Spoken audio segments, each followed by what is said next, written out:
जय हिंद बच्चों, NK Bobby sir YouTube channel पर आप सभी का स्वागत है। मैं हूं निरंजन कुमार। प्यारे बच्चों, आज के वीडियो में हम लोग वर्ण विचार के संबंध में पढ़ने जा रहे हैं, वर्ण विचार के बारे में अध्ययन करने जा रहे हैं, वर्ण विचार को समझने जा रहे हैं।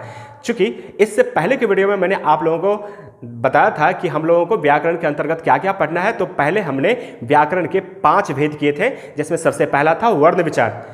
पांचों का नाम एक बार मैं बोल देता हूं आपके रिवीजन के लिए: वर्ण विचार, शब्द विचार, वाक्य विचार, चिन्ह विचार और छंद विचार। तो प्यारे बच्चों, आज के वीडियो में हम लोग वर्ण विचार यानी व्याकरण का जो पहला भेद था उस संबंध में बात करने वाले हैं, उस संबंध में समझने वाले हैं, जानने वाले हैं। तो चलिए बिना देर के हुए शुरू करते हैं आज का वीडियो। तो प्यारे बच्चों, वर्ण विचार की सबसे पहले हम लोग परिभाषा जान लेते हैं। जानना बहुत ज़्यादा जरूरी नहीं है, लेकिन अगर जान लेते तो ज़्यादा अच्छा होगा। तो वर्ण विचार व्याकरण का वह विभाग है जिसके अंतर्गत वर्णों के उच्चारण, ध्यान दीजिएगा बच्चों, वर्ण विचार व्याकरण का वह विभाग है जिसके अंतर्गत वर्णों के उच्चारण, आकार, भेद तथा उनसे शब्द बनाने के नियमों का वर्णन हो। यानी कि इसमें हम लोग क्या जानेंगे, वर्ण विचार के अंतर्गत हम लोग जानेंगे कि किन वर्णों का उच्चारण कैसे होता है। बहुत ज़्यादा जरूरी है, बार बार पूछे जाते हैं, सभी परीक्षाओं में पूछे जाते हैं कि जैसे क का उच्चारण स्थान क्या है, ख का उच्चारण स्थान क्या है, व का उच्चारण स्थान क्या है, ल का उच्चारण स्थान क्या है। इसलिए उच्चारण के बारे में हम लोग इसी वर्ण विचार के अंतर्गत ही हम लोग पढ़ेंगे। वर्ण विचार के फिर आकार, किन वर्णों का क्या आकार है, फिर भेद, कितने प्रकार के हैं, कितने प्रकार के वर्ण हैं, यानी स्वर वर्ण है, व्यंजन वर्ण है। तो वर्ण विचार का हम लोग भेद पढ़ेंगे, फिर उनसे शब्द बनाने के नियमों को भी देखेंगे। तो चलिए आगे बढ़ते हैं और जानते हैं। आज कुछ नहीं जानते हैं, पहले जानते हैं कि अब वर्ण किसे कहते हैं। ठीक है, हम लोग अब सिलसिलेवार ढंग से पढ़ने वाले हैं व्याकरण को। ध्यान दीजिएगा और वीडियो को अंत तक देखिएगा बिना स्किप किए हुए, बहुत मजा आने वाला है। लग रहा होगा कि बहुत साधारण चीज है, लेकिन इसको समझना, आज तक आप लोग रटते आ रहे हैं, आज पहली बार आप लोग समझने वाले हैं। मैं विश्वास दिलाता हूं कि आप लोग वीडियो जब पूरा देखेंगे आपका जो आत्मबल बढ़ेगा, आपको मजा आ जाएगा कि हाँ, पहली बार हमने समझा है।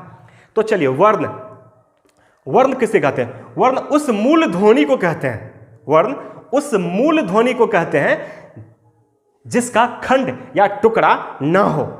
यानी कि वर्ण का आप खंड या टुकड़ा नहीं कर सकते, यह सबसे छोटी इकाई होती है।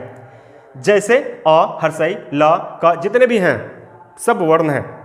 ठीक है, आप लोग समझ ही रहे होंगे, फिर भी मैं रिवीजन के तौर पे दे रहा हूं, लेकिन समझने वाली कुछ बातें हैं जो इस वीडियो में आपको मिलेगा। बच्चों, एक चीज है जो थोड़ा से एक बार इस पर ध्यान दे दीजिए कि वर्ण को ध्वनि चिन्ह भी कहते हैं। सबसे ज्यादा महत्वपूर्ण बात है, वर्ण को ध्वनि चिन्ह भी कहते हैं। कौन सा? ध्वनि चिन्ह। हम जो बोलते हैं, हमारे मुख से जो आवाज निकलती है, ध्वनि निकलती है, हमारे वाग्यंत्र जो है उससे जो ध्वनि निकलती है, उससे ध्वनि के लिए एक चिन्ह बना दिया जाता है। जैसे हम बोलेंगे क, तो हमारी यह ध्वनि निकल रही है क, तो इसके लिए कौन सा चिन्ह होगा? इसके लिए मान लो ये चिन्ह हो जाएगा क। हम कहेंगे फ, यह ध्वनि, तो इसके लिए चिन्ह कौन सा होगा? अच्छा, यह ध्वनि जो निकली उसके लिए यह चिन्ह है फ। ओके, तो चलिए आगे बढ़ते हैं। तो वर्ण को ध्वनि चिन्ह भी कहते हैं। ध्वनि बोलने और सुनने में आती है।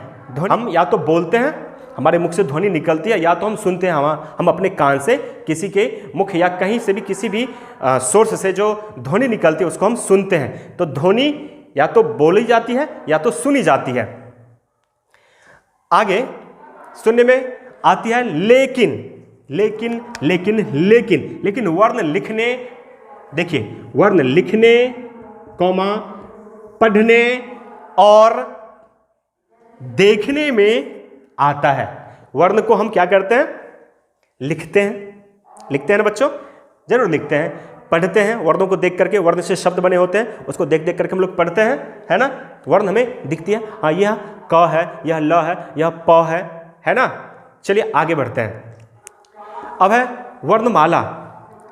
वर्णमाला की परिभाषा बच्चों, वर्णों के उच्चारण समूह को वर्णमाला कहते हैं। वर्णों के उच्चारण समूह, उच्चारण के इसमें बहुत ज्यादा महत्व है। जब हम वर्ण विचार पढ़ रहे हैं तो उच्चारण पर ही सबसे ज्यादा हम लोग जोर देंगे, है ना। तो वर्ण विचार में क्या होता है बच्चों? वर्णों के उच्चारण समूह को किसी किसी व्याकरण में मिलेगा आपको वर्णों के व्यवस्थित समूह को, या वर्णों के समुदाय को वर्णमाला कहते हैं, वर्णों के व्यवस्थित समूह को वर्णमाला कहते हैं, वर्णों के उच्चारण समूह को, मैं कह रहा हूं कि वर्णों के उच्चारण, सभी लोग सही कहते हैं, इसमें बहुत बड़ी बात नहीं है, वर्णों के उच्चारण समूह को वर्णमाला कहते हैं, है ना।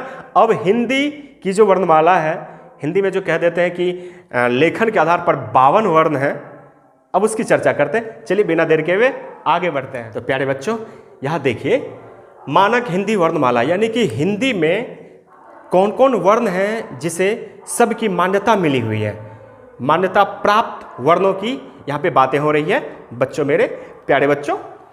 तो स्वर वर्ण करके हमने थोड़ा सा अलग किया है। जैसे स्वर वर्ण है, हम हिंदी में जो 52 वर्ण है सबकी मैं बातें करने वाला हूँ। तो जैसे स्वर वर्ण है तो अ, आ, हर्ष ई, दीर्घ ई, हर्ष उ, दीर्घ उ, रि, ए, ऐ, ओ, औ, है ना बच्चों। आगे देखिए व्यंजन वर्ण कवर्ग, हिंदी वर्णमाला के अंतर्गत 5 वर्ग हैं, कवर्ग, चवर्ग, टवर्ग, तवर्ग और पवर्ग। तो कवर्ग क ख ग घ अंग, चवर्ग च छ ज झ य, टवर्ग ट ठ ड ढ न, तवर्ग त थ द ध न, पवर्ग प फ ब भ म।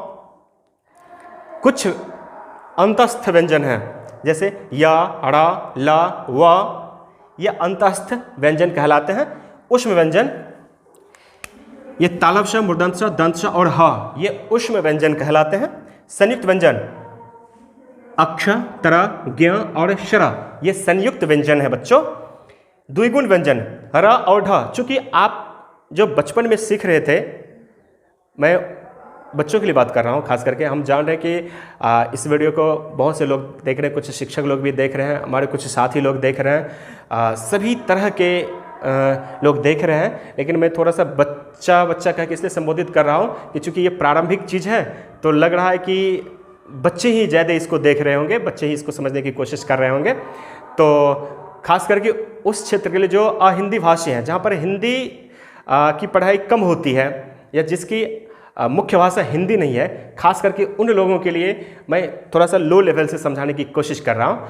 इसलिए थोड़ा सा अगर कुछ मेरे द्वारा बोले कुछ शब्द से आपको कुछ आहत हो तो माफ़ कीजिएगा। तो अंतस्थ व्यंजन, उष्म व्यंजन और संयुक्त व्यंजन के बाद हम लोग द्विगुण व्यंजन, क्योंकि जब बच्चों आप लोग सीख रहे थे अ आ से य तक जब सीखे होंगे, तो आप जो कहते यह बड़ा र है, तो आपको यह कहीं किसी भी जगह नहीं मिला होगा।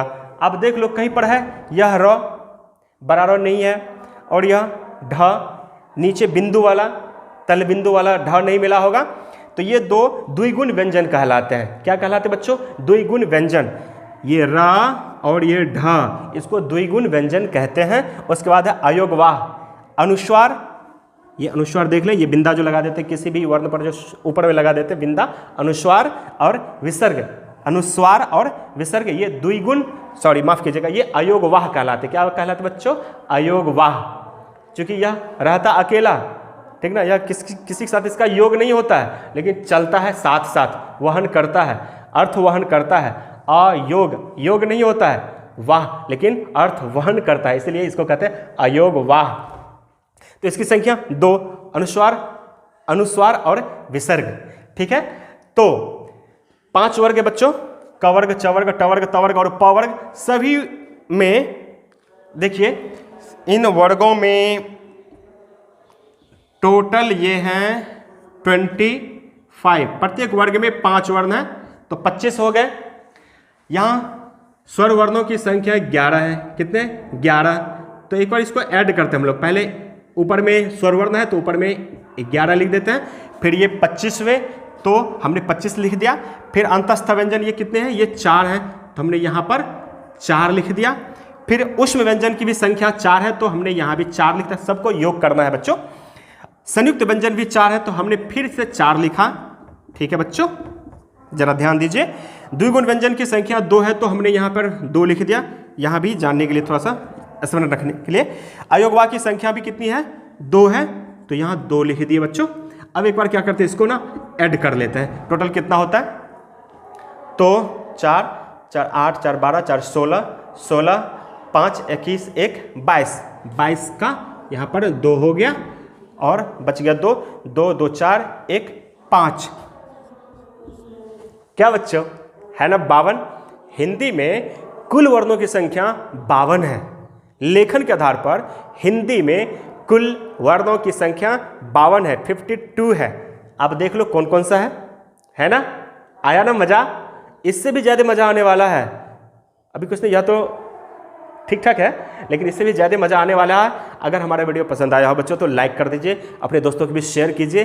अगर आप मेरे चैनल पर नए हैं, पहली बार देख रहे हैं, तो चैनल को सब्सक्राइब करके बगल की घंटी को दबा दीजिए, टर्न कर दीजिए। उससे हमारा मनोबल बढ़ेगा और अच्छा से अच्छा, अच्छी से अच्छी तरह से समझाने की कोशिश करूँगा, अच्छा से अच्छा वीडियो लाने की कोशिश करूँगा। जय हिंद, वंदे मातरम।